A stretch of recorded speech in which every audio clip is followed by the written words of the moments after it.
ஒரு நடிகையாக, நடிகர் சங்கத்தில் ஒரு மூத்த மெம்பராக, ஆயுள் மெம்பராக, இங்கே நடிகர் சங்கம் தலைவர் திரு சரத்குமார் அவர்களின் மனைவியாக நான் இப்போ பேசவில்லை.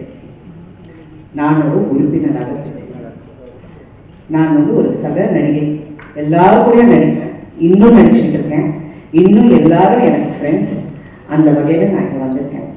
நான் இவ்வளோ வருஷம் நான் இண்டஸ்ட்ரியில் இந்த மாதிரி ஒரு சூழ்நிலை நான் பார்த்துருக்கேன். எனக்கே ரொம்ப வேதனையாக, ரொம்ப வெக்கமாக இருக்கு. நான் ஒரு நடிகைன்னு சொல்றதுக்கே எனக்கு ரொம்ப அசிங்கமாக இருக்கு. சிசிஎல் அப்படின்னு ஒரு கிரிக்கெட் ஒரு லீக் ஆரம்பிக்கணும்னு நினைப்பாரு. அதுக்கு முன்னாடி அபாஸ் பண்ணிட்டு இருந்தாங்க, அதெல்லாம் வேற.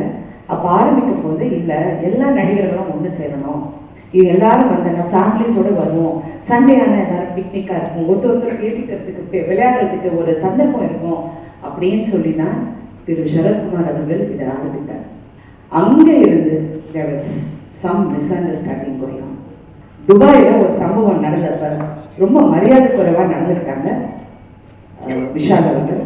அப்போ நான் அவர்கிட்ட சொன்னேன், தயவு செஞ்சு இப்படி நடந்துக்காதப்பா, திஸ் இஸ் நாட் ரைட் அப்படின்னா. பட் அவர் அதை கேட்டுக்கிற ஒரு நிலைமையில அப்போ இல்லை. அங்கேருந்து இது ஒரு கேன்சர் மாதிரி வளர்ந்துக்கிட்டே போச்சு.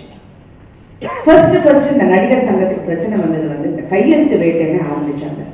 இந்த கையெழுத்து வேட்டைன்னு சொன்னப்போ சரத் சார் ஒன்றுமே இல்லை, எதுக்காக இப்படி பண்ணுறாங்க அப்படின்னு அவங்க எல்லாம் பேசிக்கிட்டாங்க. நான் கேட்டேன். அப்போ நான் சும்மா ஏதாவதுமா அப்போ கார்த்தி கூட நடிச்சுட்டு இருந்தப்ப நான் கேட்டேன், என்னப்பா கார்த்தி, என்ன ப்ராப்ளம்?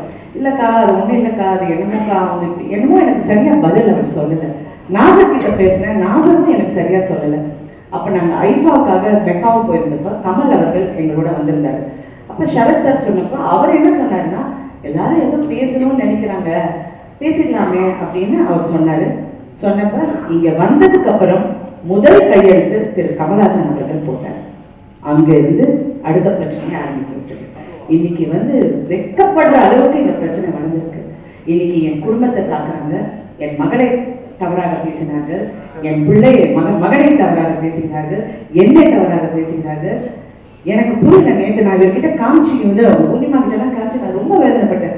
என்னங்க இது, இவ்வளவு வருஷம் நான் நடிச்சிருக்கேன், நான் ஒரு கவர்ச்சி நடிகை இல்லை, நான் ஒரு நடிகை. என்னை பார்த்து இது வரைக்கும் ஒரு கமெண்ட் கூட யாருமே அது ஒரு ஃபிகர் போதுன்னு இது வரைக்கும் கூட யாரும் சொன்னது. என்னுடைய கஷ்டம் நஷ்டம் எல்லாருக்குமே தெரியும். நான் கஷ்டப்பட்டது தெரியும், நான் அதுல இருந்து ஜெயிச்சு வந்ததுக்கு எல்லாருக்கும் தெரியும். அப்படி இருக்க போகுது இதுதான் ஃபர்ஸ்ட் டைம் என்னை இவ்வளவு தூரம் பேசுறது. ரொம்ப மனசுக்கு வருத்தமா இருந்தது. நான் நேரா சிவகுமார் அண்ணன் வீட்டுக்கு போனேன். போய் உட்காந்து நான் ஃபுல்லா எக்ஸ்பிளைன் பண்ணேன். ஆனா இது வரைக்கும் எனக்கு தெரியாது.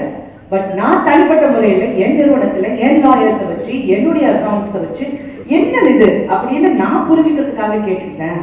இது எனக்கு தெரிஞ்ச விஷயம் தானே, ரொம்ப கிளியரா எல்லாமே பண்ணியிருக்காங்க. அவர் கரெக்ட்பா. பட் அவரை என்ன பண்ணுவாரு, மகன் ஒரு பக்கம். நான் சொன்னேன், நீங்க கார்த்தியை கூப்பிடுங்க. ஓகே. ஒரு மாதத்துக்கு முன்னாடி கமல்ஹாசன் அவர்களிடம் நான் பேசுகிறேன்.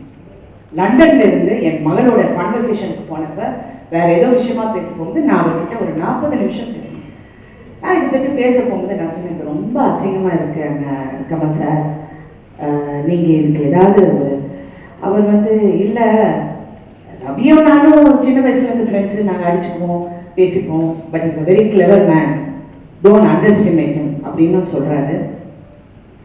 இல்லைங்க, நாசர் உங்களுக்கு ஃப்ரெண்டு தானே, நீங்க நாசர் அவர்களை கூப்பிட்டு நீங்க ஒரு வார்த்தை பேசுங்களேன்.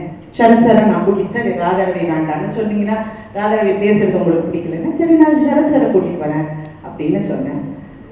நான் இந்த அசிங்கத்தில் வர விரும்பவில்லை, இதுதான் நான் சொன்ன வார்த்தை. எனக்கு கொஞ்சம் சரி அவருடைய விருப்பம். எனக்கு விஷால் மேல ஒரு பெரிய அபிப்பிராயம் கிடையாது, இது கமல்ஹாசன் அவர்கள் சொன்னார். ஆனால் இந்த அசிங்கத்துக்குள்ள நான் வரமாட்டேன் அப்படின்னு சொன்னப்ப நான் விட்டுட்டேன். சரி sir, it is your wish, நடந்து முடிஞ்சதுன்னா நல்லா இருக்கும் அப்படின்னு சொல்லி விட்டுட்டேன். சிவகுமார் அண்ணன் கிட்ட போய் சொன்னேன், அவரும் ஒன்றும் பதில் சொல்ல முடியல.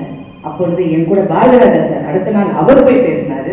அவர் சொன்னார், இது ரொம்ப தவறாக போயிட்டு இருக்கு, சினிமாக்கு இது நல்லது இல்லைன்னு சொன்னேன்.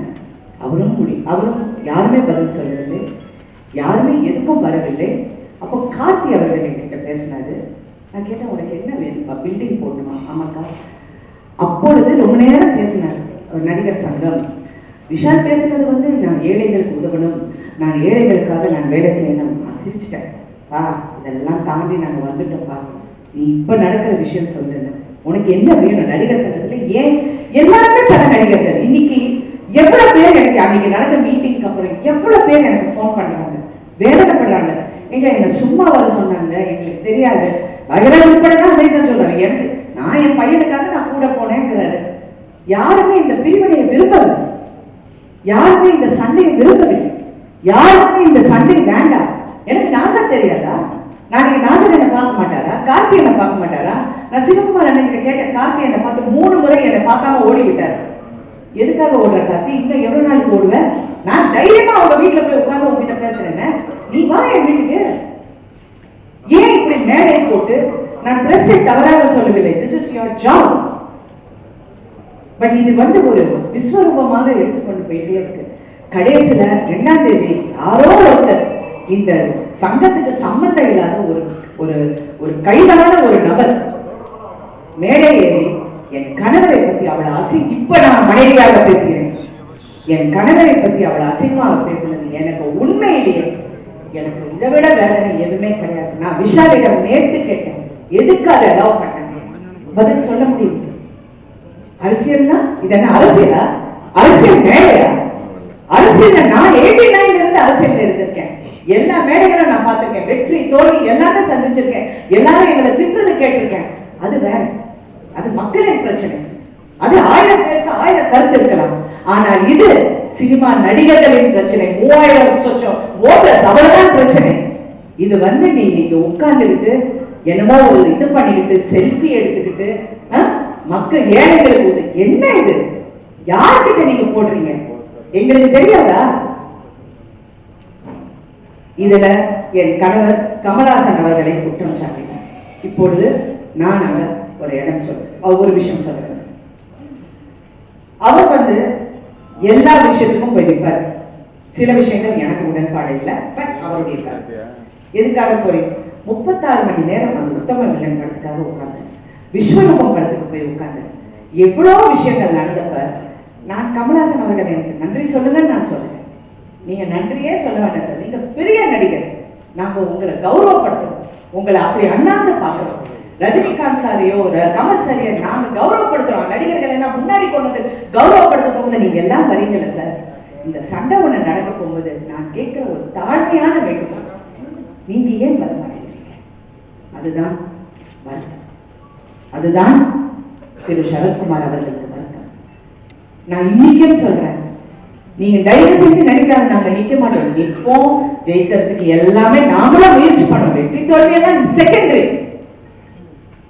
ஆனா தயவு செய்து எல்லாருடைய ஃப்ரெண்ட்ஷிப்பை உடைச்சிடாதீங்க. ஏன்னா நீங்கள் எங்கள் மேல சுமந்திருக்கிற ஒரு என்ன சொல்றது, ஒரு விஷயம் is not a small thing. அவ்வளவு பெரிய அபாண்டமான பொய் மேல அப்புறம் எனக்கு இப்ப ரொம்ப புரிஞ்சது, இவங்க என்னன்னா ஒரு பொய்யை சொல்லிட்டாங்க. பில்டிங் எங்க சிவகுமார் அண்ணன், ஐயோ நான் அவ்வளவு தூரம் அவர்கிட்ட சொன்னேன், அவர் மைக் கட்ட சொன்ன, பில்டிங் எங்கப்பான்னு அவர் கேட்கிறாரு. அண்ணன் நீங்க எல்லாம் டி நகர்ல தானே இருக்கீங்க, துபாய்ல இருந்தீங்க, அமெரிக்கால இருந்தீங்க, எல்லாரும் விஷால் அங்கே வேலை செஞ்சுட்டு இருந்தாரு, இங்க தானே இருந்தீங்க. 6 மாசம் பில்டிங் இடிக்கிற ஒரு டெமாலிஷன் ஆர்டர் வாங்கணும். டெமாலிஷன் ஆர்டர் வாங்கினதுக்கு அப்புறம் பில்டிங்கை இடிக்கிறாங்க. 6 மாசத்துக்கு அப்புறம் பூச்சி முருகன் ஒரு கேஸ போடுறாரு. நீ பூச்சி முருகனோட சேர்ந்து இதே மீட்டிங்ல, இன்னொரு மீட்டிங்ல, அதுல மினிட்ஸ்ல கூட இருக்கு நடிகர் சங்கத்துல, உங்களுக்கு பூச்சி முருகன் தெரியுமான்னு கேட்கிறாங்க விஷாலை. எனக்கு தெரியாது அப்படின்னு சொல்றேன். நாங்க எல்லாரும் போய் பூச்சி முருகன் கிட்ட போய் ரிக்வெஸ்ட் பண்ணலாம்ப்பா, கேஸ வாபஸ், எல்லாரும் பில்டிங் கட்டணும் தான் இருக்கும், யாரும் பில்டிங் கட்ட மாட்டேங்கிற. இதுல என்ன காமெடி, இந்த வாழைப்பழம் காமெடி மாதிரி இருக்கு. எனக்கு இதுதான் இருக்கு, ஆனா இது இல்லைங்க, இது இருக்காங்க. பில்டிங் கட்டுறதுக்கு தான் எல்லாரும் இருக்காங்க, பழைய பில்டிங். அதுல இன்னொரு காமெடி விஷால் அவர்கள் என்கிட்ட சொன்னது இல்ல மேடம், எனக்கு எம்ஜிஆர் அவர்கள் கட்ட பில்டிங் எனக்கு வேணும் அப்படிங்கிறாரு. இதுல சரித்திரம் தெரிஞ்சுக்கப்பா, புரட்சி தலைவர் அவர்கள் அந்த பில்டிங்கை கட்டவில்லை, நடிகர் திலகம் அவர்கள் கட்டினார்கள். அது கூட உனக்கு தெரியவில்லை விஷால் ரெட்டி அவர்கள். There is no proposal. உன்னுடைய தேர்தல் அறிக்கை, அப்பா 2 கட்சிங்க சண்டை போட்டது பத்தாதுன்னா இங்க வேற இது ஒரு அறிக்கை பாருங்க. தேர்தல் அறிக்கையில 30 லட்சம் வருமானம் வர மாதிரி நாங்கள் செய்வோம். என்ன செய்வீங்க? வருமானம் வர மாதிரி என்ன பண்ணுவீங்க? அது கிடையாது விளக்கம். படங்களில் நடிப்போம், அதுதான் எனக்கு ரொம்ப டிஸ்டர்பிங்காக இருந்தது. நான் இது விஷால் மூஞ்சிக்கே கேட்டேன், தம்பி நீ கமல், ரஜினி, புரட்சி தலைவர், நடிகர் திலகம், இல்லைன்னா தளபதி விஜய், இல்லைன்னா அஜித், இன்னும் நீ அங்கே வரல. உன் போன படமே தமிழ்நாடே 5 கோடி தான் கலெக்ட் பண்ணியிருக்கு, இன்னும் சேட்டலைட் வைக்கல. 30 கோடி உன் படத்துக்கு வரணும். தயவு செஞ்சு நீ சொல்லாதப்பா, எல்லாரும் உன்னை பார்த்து சிரிப்பாங்க அப்படின்னு. பதில் பேச முடியல. நான் கார்த்திகை சொன்னேன், நீ இன்னைக்கு தான் நீ வந்து உன் மார்க்கெட்டை கரெக்ட் பண்ணிட்டு இருக்க. அதை விட்டுட்டு நான் சினிமாவில் நடிப்பேன், உடனே சிவகுமார் பயந்துட்டார். அதெல்லாம் யாருமே நடிக்க முடியாதெல்லாம் நிறைய கமிட்மெண்ட் இருக்குன்னு அவர் அங்கே சொல்லிட்டார். என்ன எனக்கு புரியல, இது யாரை ஏமாத்துகிறார்கள், எதற்காக இப்படி எல்லாம் பண்றாங்கன்னு எனக்கு புரியவில்லை.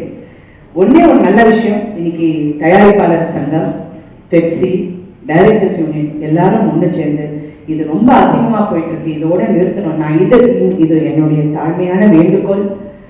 விஷால், கார்த்திக், நாசரை பத்தி நான் எதுவும் சொல்ல விரும்பவில்லை, பாவம் அவர்.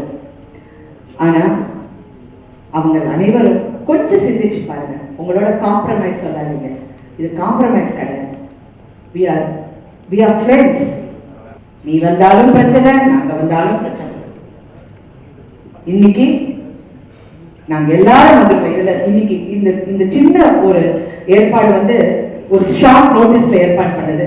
இன்னும் எவ்வளவோ பேர் இருக்காங்க. நீங்க தயவு செஞ்சு please rethink and talk to us. We are your friends, we are not your enemies. Thank you.